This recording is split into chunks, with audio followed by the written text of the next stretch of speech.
Assalamualaikum warahmatullahi wabarakatuh. Salam sejahtera bagi kita semua. Puji syukur kepada Allah Subhanahu wa Ta'ala yang telah memberikan rahmat dan karunia kepada kita semua, sehingga kita dapat bertemu pada presentasi kali ini. Baiklah, kami dari kelompok 4 akan memperkenalkan diri terlebih dahulu. Perkenalkan, saya Rahminda selaku moderator pada presentasi kali ini, dan rekan-rekan saya yaitu Yosopin Manalu dan Arfi Anggara.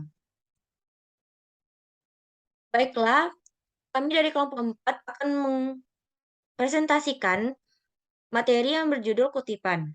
Presentasi pertama yang akan dibawakan oleh Arfi Anggara. Kepada Arfi, dipersilakan. Baik, terima kasih moderator.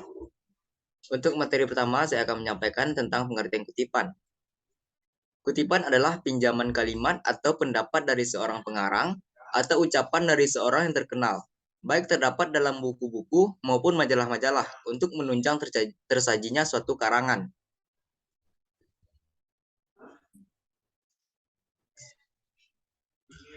Adapun fungsi dari kutipan tersebut yaitu yang pertama, sebagai landasan teori. Mengapa? Bukti untuk memperkuat argumen yang disampaikan penulis. Penulis meminjam pendapat orang lain dengan disertai sumbernya. Yang kedua, fungsinya yaitu penguat pendapat penulis. Pengokohan argumentasi, penulis mengambil kutipan yang sudah terbukti kebenarannya. Adapun fungsi yang ketiga yaitu untuk penjelasan suatu uraian. Dan fungsi yang terakhir yaitu sebagai bahan bukti untuk menunjang pendapat.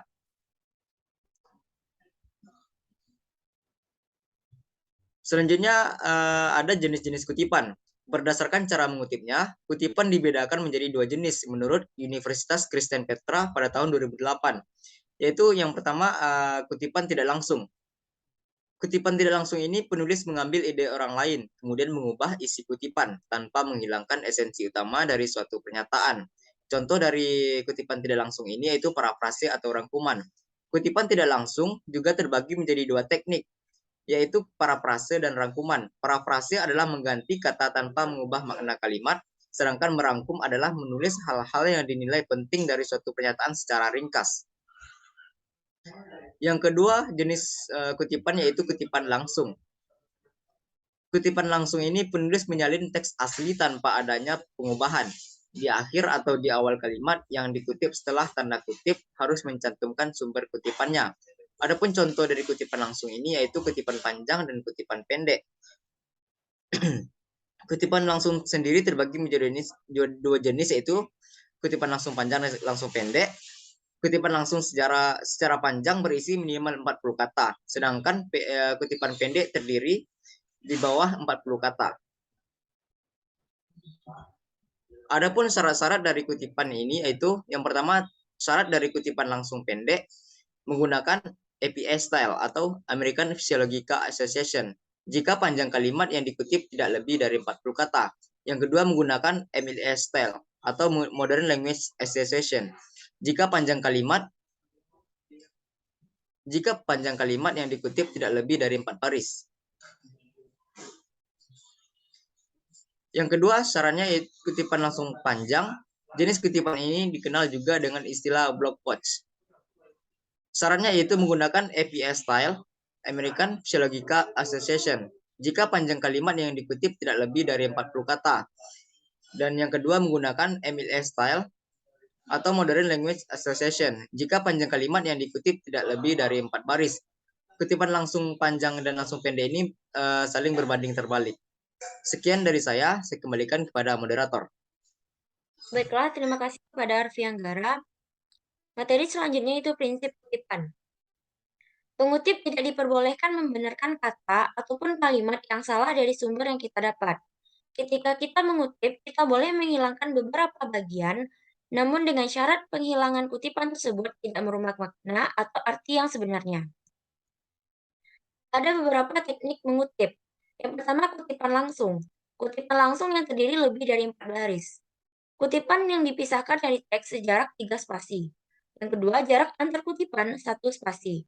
Yang ketiga, kutipan dimasukkan 5 sampai 7 ketukan, sesuai dengan alinea teks pengarang atau pengutip. Yang terakhir yaitu kutipan diapit oleh tanda kutip. Kutipan langsung yang tidak lebih dari 4 baris yaitu yang pertama, kutipan diintegrasikan dengan teks. Yang kedua, jarak antar baris di kutipan 2 spasi.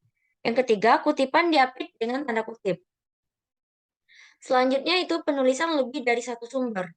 Jika terdapat 2 sumber penulis, gunakan tanda penghubung dan jika lebih gunakan DKK atau et al.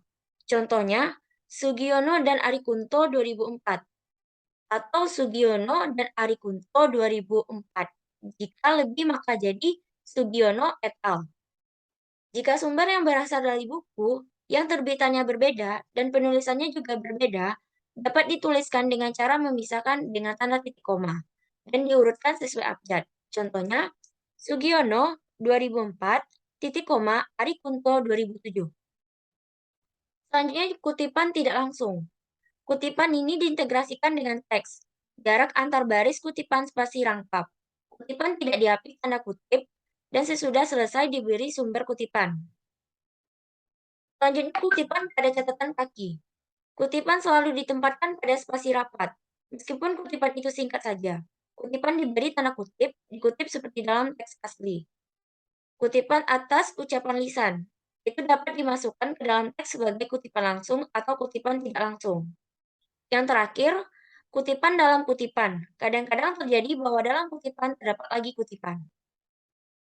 Ada beberapa sumber dari kutipan. Yang pertama yaitu buku, surat kabar, halaman website, majalah, jurnal, dan penerbitan pemerintah. Baiklah, sekian dari saya. Materi selanjutnya akan dibawakan oleh Yosepin Menalu. Kepada Yosepin, dipersilahkan. Baik, selanjutnya ada materi catatan kaki atau footnote.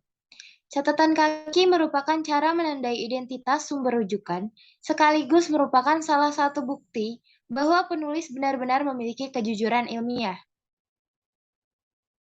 Adapun prinsip-prinsip catatan kaki yang pertama, dipisahkan dari teks sebelumnya dengan jarak 2 spasi dengan menggunakan garis sepanjang 15 spasi dari margin kiri. Yang kedua, diketik menggunakan ukuran font 11 dengan 1 spasi. Selanjutnya, prinsipnya yang penomoran dengan angka Arab dimulai dari margin kiri setelah karakter ketujuh sebagaimana awal paragraf. Bagian selanjutnya ditulis sejajar dengan margin kiri. Nomor dan teks catatan kaki tidak dipisahkan dengan spasi. Penomoran catatan kaki dimulai dan diurutkan per bab. Setiap berganti bab, catatan kaki selalu dimulai dengan nomor 1. Selanjutnya, prinsipnya, penempatan catatan kaki tidak boleh melampaui margin bawah. Jadi, tulisan catatan kaki paling akhir pada suatu halaman berjarak 3 cm dari sisi kertas terbawah. Dan yang terakhir, nama pengarang ditulis sesuai dengan aslinya atau tidak mendahulukan nama belakang. Saya kembalikan ke moderator. Baiklah, terima kasih kepada rekan saya Yosepin Manalu. Baiklah, sekian dari presentasi kami hari ini. Apabila ada kesalahan kata, mohon dimaafkan. Wabillahi taufiq wa hidayah. Assalamualaikum warahmatullahi wabarakatuh.